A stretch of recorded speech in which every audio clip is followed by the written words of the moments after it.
Hi guys, welcome to my YouTube channel. My name is Chisom. If you're new here, I'm a YouTuber based in Canada, and I'm currently an MBA student as well as a product manager intern, and I'm also running my own startup business called Budgety. It's a budgeting and expense tracking software.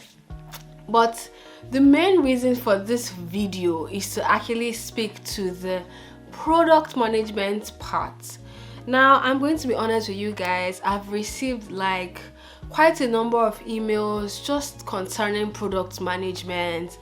I've had some of you ask me or wanting to even jump on calls to just talk about what product management entails, maybe how to get into an internship, even my struggles, like what are the struggles I face as a product manager here in Canada, and just all things product management. And so we'll be touching on all those things, and to do that I would be speaking to my experience as a product manager in the company of which I work in right now, and have been there for quite a number of months, and I have done a lot of things. So I've done a lot to actually give you an insight on just what it feels like working as a product manager. So I'm going to touch on all the things I have done in my stay here at the moment, and then use that to just really explain to you, what that looks like what life looks like as a PM.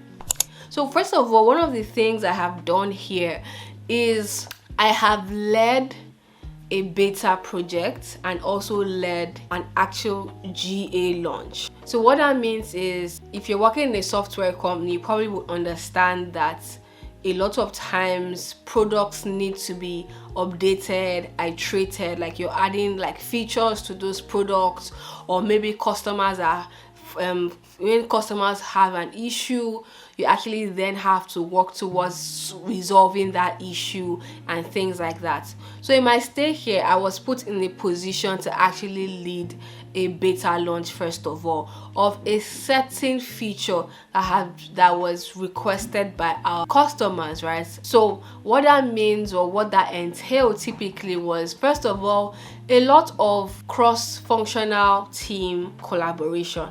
What that means is, to effectively do my job, I had to collaborate very, very well with other teams, like the marketing team, the engineering team, the design team, the technical writing team. Like, I had to work with a lot of teams just to make sure that I was successful at my job. Because guess what? In order for you to launch a product to, even if it's just 2 or 3 users, or even 4 or 5, like name it, you have to think about how you would market to those users. How are you going to inform those users about the feature? Do they need to have a tutorial on how to use this product? Do they need to have a place where they have to go to know or to understand what the product is about, or how to use this product? Do they need to reach out to customer support? Things like that. On the engineering side of things, can we make sure that the users actually are able to do these things without them facing any technical issues, or maybe the feature not working as it's supposed to, as it should work? There's that. And then, because I work in the B2B side of things, which means that where I work, we have our customers who happen to be businesses. So you have people like accounts managers, right, that manage our business accounts, right, like our business customers rather. So you also have to speak to them. Okay, this feature is getting ready. You can inform your businesses, right, that you manage. Let them know, okay, this feature is now ready. Provide them with will now provide you with all that you need to actually let them know about the product, and be able to answer the questions when you're speaking to them directly. So all those things, right, it falls under a product manager to make sure that all our T's are crossed and our I's are dotted. So for the beta launch, I also managed communication with this user. So for example, a beta here means that not all your customers are getting this feature. Let's say, for example, you have 100 users. If you want to launch a beta, what that means is typically you want to just launch that feature to like maybe 10 of the customers, because you want to see how they use it, then give you feedback that you can use to make some changes before you release it to all your businesses, that kind of thing.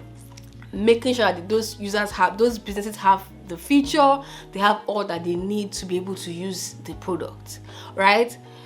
In this my communication with you now, I have explained a few things. I've explained cross-functional collaboration and a lot of communication with users, right? Same thing with launching a product to the broader audience, which happen to be the same feature. When we're done with beta, I helped to collect feedback.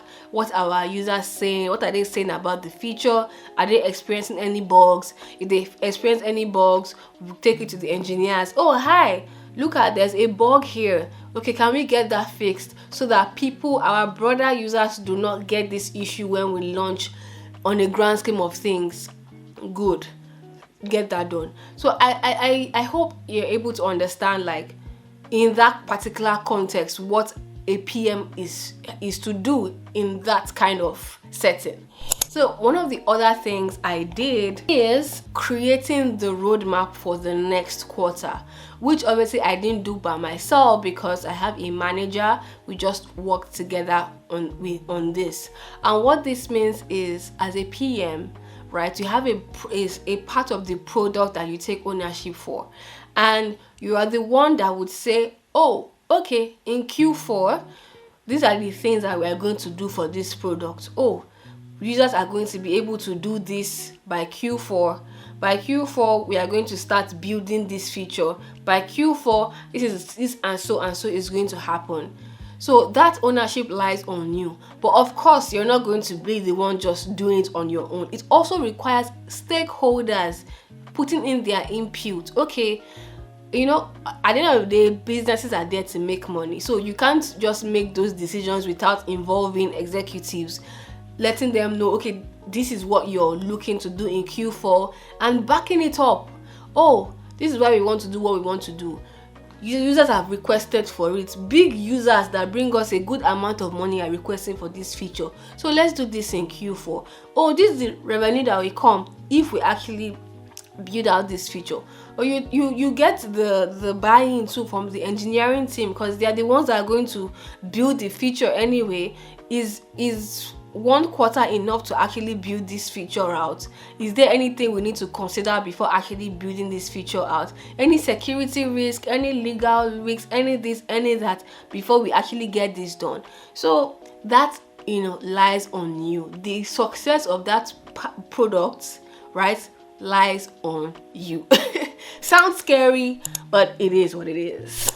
Now, the next thing that I did, customer calls, right? At the end of the day, I'm even a strong believer that you cannot just build a product without constantly speaking to your customers, and that's something that I also partake in here. So it's just hearing about your product from the customer's point of view, wanting to hear their thoughts, how they use the product, if they're even okay with what you have on your roadmap. When you're working with a bigger, product management, even though it's kind of the same at the core, but depending on the company, the industry, and the stage that the company is, there's some tasks actually vary. Because one thing that stood out for me here was talking to businesses and letting them know, okay, this is what we have in plan for Q4. Is this okay by you? I didn't even know that was a thing, but it was something that I learned, right? So talking to your customers, quite frequently, trying to hear what their thoughts are, so that you can know what's, like, you're in line with their needs. Because at the end of the day, these are the people that are bringing you money. If they don't want your product anymore, guess what? They are going to churn. They're going to run away to another competitor, or just stop using your product anyway. So you're going to be talking to a lot of customers. So yeah, customer calls. What else did I do? So for lack of a better word, it's kind of giving like a town hall meeting vibes. So that kind of thing where you are the product manager, and guess what, you are going to be the one to update the larger team about what's going on with your product. So imagine a company where you guys are like 1,000 plus employees and everybody's just on the call listening to what you have to say. Oh, this is what we are going to be, this is what we achieved in September, this is what we achieved in August, this is what is coming soon. Oh, this is the demo. Oh, this is the thing that we launched last month. This is how it's currently doing. This is the adoption rate. All those things. You're owning your product front line center, and you are communicating, that okay, this is how we're doing. This is how we're dealing with whatever product that you're currently managing. So you also have to be able to speak to people, you get, and yeah, there's that as well. What else? You guys, I did quite a lot of things, to be honest. Triaging issues. So typically what that means is, obviously as a business, you get a lot of customer issues coming in, right? And you, like, as a PM, again, it's not for every company, but it's something that I've seen play out in more than like one company that I have worked for. You would triage those issues, like, okay, this customer talked about this issue, oh, this falls under this solution. Like, oh, this customer talked about how hard it is to onboard, okay, this falls under making onboarding experience better.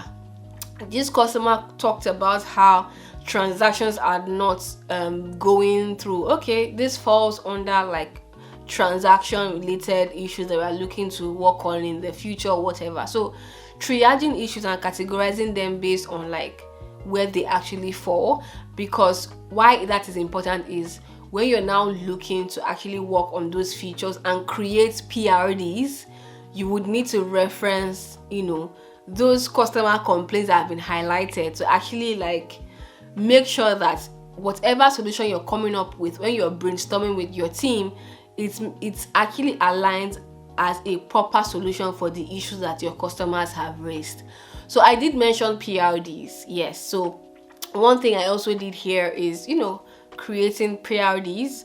If you're a PM, PRDs are product requirement documents. So if you say today that, okay, we want to fix this issue, PRDs are so important, especially if you're working in a company that's actually really, really large, right? Even smaller companies too, PRDs are so important, because in your PRD, you're going to give a summary of the issue, you're going to talk about how you intend to solve it, you're going to talk about your success metrics, you're going to talk about people that, like the stakeholders that are working with you to fix that issue, you're going to talk about the user story, like, oh, you have to break it down. As a user, I want to be able to this, that, like user stories. Yeah. So in some companies, like user stories also appear in the PRD with the something criteria. I've forgotten what it is, but it's just a thing where, okay, whatever we are building has to meet this criteria. If not, we cannot go live. We can't go live with this fix, right? That kind of thing. So there's that as well. I think I've talked about if you look at what I have talked through, I have touched a lot of things. I've touched about cross-functional collaboration. I have talked about stakeholder management, right? I've talked about product development, right? I have also talked about problem solving and decision making, right? Good. What else have I talked on? I think, yeah, prioritizing tasks, right? I've talked on that, because that's like what road mapping is. At the end of the day, you're prioritizing issues that you want to fix. So those are some of the things that, like, in my experience as a product manager, I have done, and that is what the typical everyday product manager does. It might be in varying capacities or at different scales, but ideally this is what product managers do. So in terms of struggle, like maybe one of the things I've struggled with as a PM is the fact that your role actually hinges on you talking to people. Yeah. Yeah.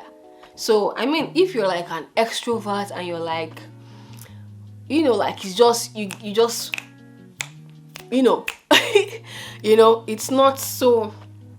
it's not hard for you to just talk and smile and shine your teeth and everything. It would be a no-brainer, to be a walk in the park for you. But for myself, even though I like to talk, I do talk, if I do say so myself, it takes a bit of like getting used to, in the sense that I have to like get comfortable with you, and it takes time. Do you get, like, it takes time to get to that level with me? But guess what? You're working, right? You're being paid. You don't have that time. The minute you get in, you have to get the ball rolling, right? You have to talk to people, you have to get to know people. Like, literally your job hinges on communication. Do you get? And even though like I get to do it, and like it's not, I won't say it's the hardest thing to do. It's like when you first of all, like when you just enter a company, just newly, it might be quite, you need to get used to it, but eventually you're just like you just see yourself getting to do it. So for me, I would say that was actually a struggle at the very beginning, because I didn't know these people. So it's like, and I needed to start talking to them ASAP, like the moment I started.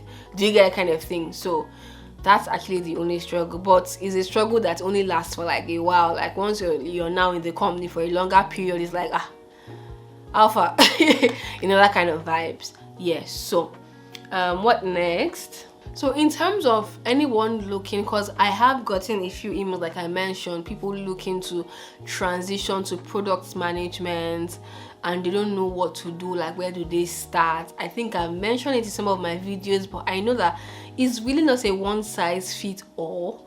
Do you get? But first of all, in your company, if you can actually start from your company, I don't know, there's some companies that it's easier to transition inside the company than for you to actually get a job outside.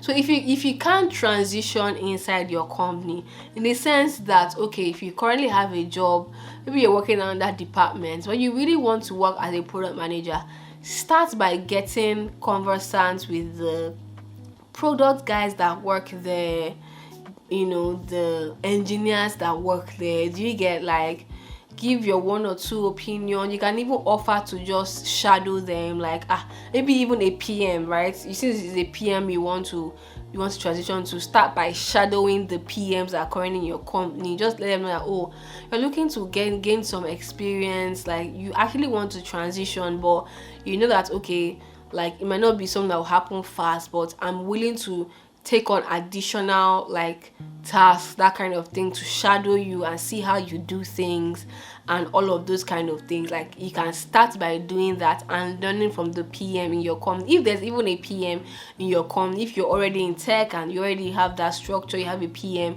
you can start by shadowing with them. You can also consider taking courses. I did take courses, just to learn. I know I actually also went extreme by starting my own like software stuff, but that's just because that's just the entrepreneurial side of me. It was just convenient that I always wanted to actually have like a business of my own in tech, and the opportunity availed itself, like, oh, okay, I want to be a PM, this is a good way to learn, and I got the ball rolling. But I do understand that it's not everybody that can do that. So yeah, but ideally I would say just try to shadow existing PMs in your company if you have a PM in your company. If not, get some certifications, Udemy, Coursera, all of that good stuff. And if you see any APM role, please by all means start applying and applying and applying. You get that kind of thing. And there's a way to actually apply what you have learned from Udemy without even trying to build something. You can definitely do so. Like, maybe you have friends that are currently building something, you can just say, okay, I want to come on here and help with the product development or something. If that might be the hardest case, because I reckon that anybody start doing a startup does not need extra hands, to be honest, because at that point they are the ones that have the vision. they probably don't even have enough money, you know, they're probably not building at a large scale where they need like extra hands, that kind of thing, but it's an option worth trying. But all in all, I hope this video has been useful to you. If you ever wanted to know what it feels like working as a product manager, I hope this video has helped one way or the other. And that's pretty much the end of this video. I will see you in my next one. Don't forget to like, comment, share, subscribe. Feel free to ask your questions in the comments section. I will definitely answer. If you have any questions, ask them. I would most likely film a video right on that. I will just get all the questions together and film. And also don't forget to download my app Budgety. You know, we are doing great stuff there. We're helping people to manage their expenses, track their expenses, and all that good stuff. I will see you in my next video. Bye.